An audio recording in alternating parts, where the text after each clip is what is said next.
Okay, so we had a request a week or so ago for us to do a video on post-pitching recovery. So that's what we're going to talk about today. Make sure you like, subscribe, and comment. It really does help our channel out. While you're at it, share our channel with your friends, teammates, coaches. Okay, so when I played, I was the queen of recovery. I wanted to do everything that I could to help me out. A lot of the stuff that I grew up thinking was really good for you for recovery is turning out not to be the case now. So the main one is icing.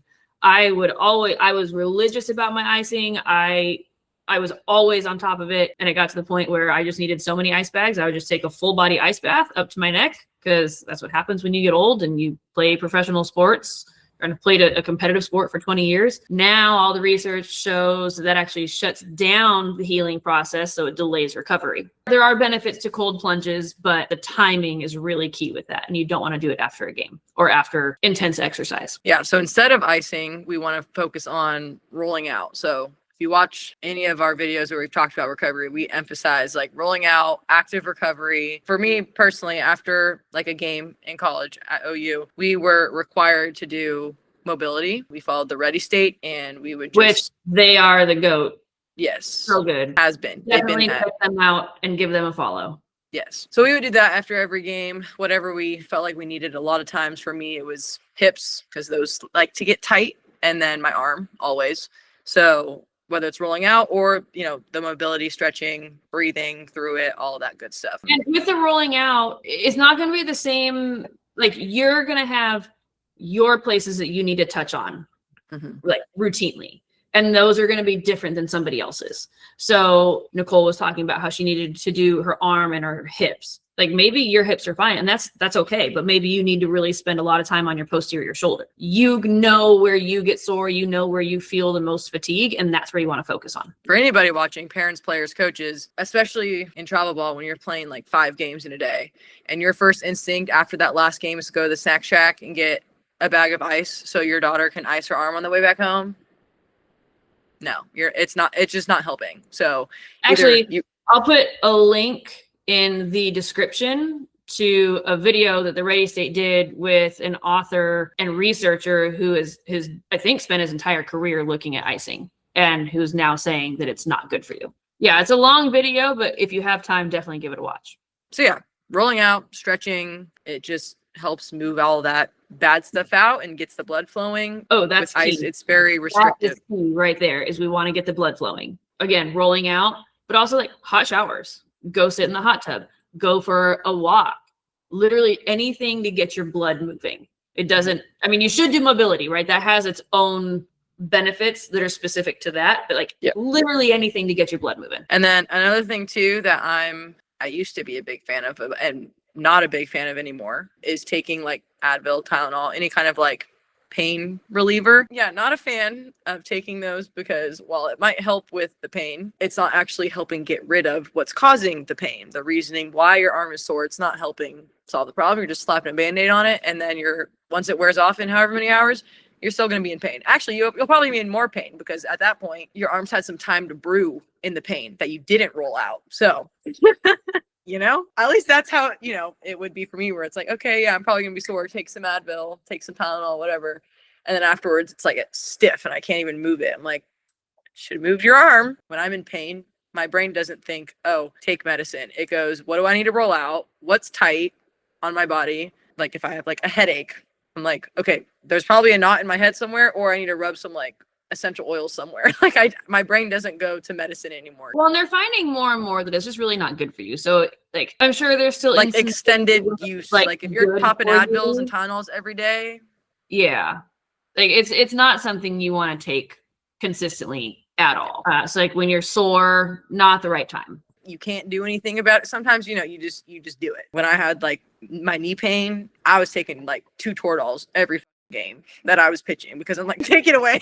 I don't want to feel anything. Well, in a game that's different, especially at that level, because you are there to compete. So you're going to make sacrifices for you to be able to do that. But if it's practice, or if it's just off season or something like that, yeah, don't do it. And you wouldn't do it after a game. You would do it. You did it to be able to play in the game. Yeah. And I think the biggest one, so we've talked a lot about the active recovery and that sort of thing, which I'm actually kind of surprised that you didn't lead with the biggest one. sleep. Eat, sleep, hydrate. Yeah, but I would say sleep. I don't know if I would put eat or hydrate first because they're kind of equal, but I would put sleep first. 100%. That is the best thing you can do to recover. Your body starts recovering once you hit that, that REM. And if you're not sleeping enough, or if your sleeping schedule is off, you're not going to enter into that phase for as long as you should for your body to recover. So then you wake up and your body's like, wait, I didn't get to this part yet. And then you just keep going and going. So, but then again, you also need food so that, things in your body can work and can go recover what needs to be recovered. And you also need water so that all of those things your body just wants to help you. So you have to, give your body things that it needs so that it can help you. It doesn't need Tylenol. You just need to drink some water, eat some food, go to sleep. Mobilizing, stretching, walking, all those are really, really good for you. They don't do anything if you're not taking care of the big three. It's really that cut or dry.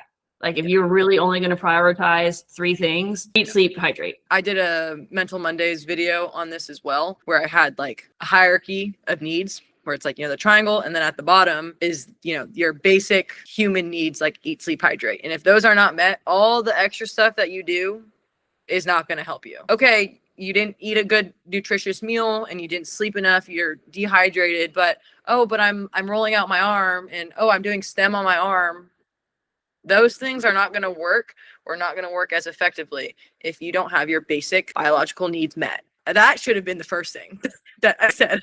Again, people want to look at all these crazy things like, this $500 machine is going to help me. No. Yeah, we evolved over millions of years, or however long. I don't know. I'm not an evolutionary biologist, but a long time. And we are a very high functioning machine. Like our bodies are like high functioning machines. They know how to take care of ourselves. And we did this for however many millennia before we had foam rollers and stem machines and all of this. And we survived. Our bodies know how to take care of it. So all of that other stuff is just extra bonus stuff that happens after you take care of yourself. Like the complementary things, but you got to lock in on those big 3, I'm telling you. We're not talking eating well just on the day you play. Like it's something you have to do habitually to really get your body primed for everything that you're asking for it to do. Same with hydration. You can't just hydrate on the day of competition.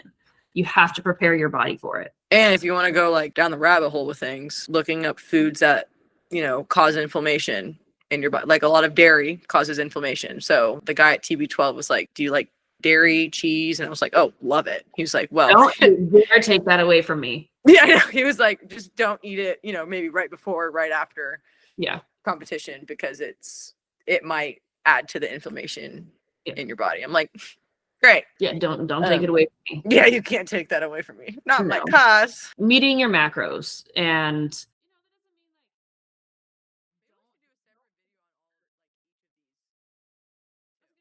so basically, eat, sleep, hydrate. That is the foundation. Active recovery, mobility, rolling out. Ice is bad. Anti-inflammatories are bad. Make sure to comment below what your favorite recovery routine is. And if you don't have one, comment what you'd like to start implementing. Do you have any other ways that you like to recover? Any other activities or passive recovery that you like to do? Comment below and let us know. Okay, well, see you next time. Bye.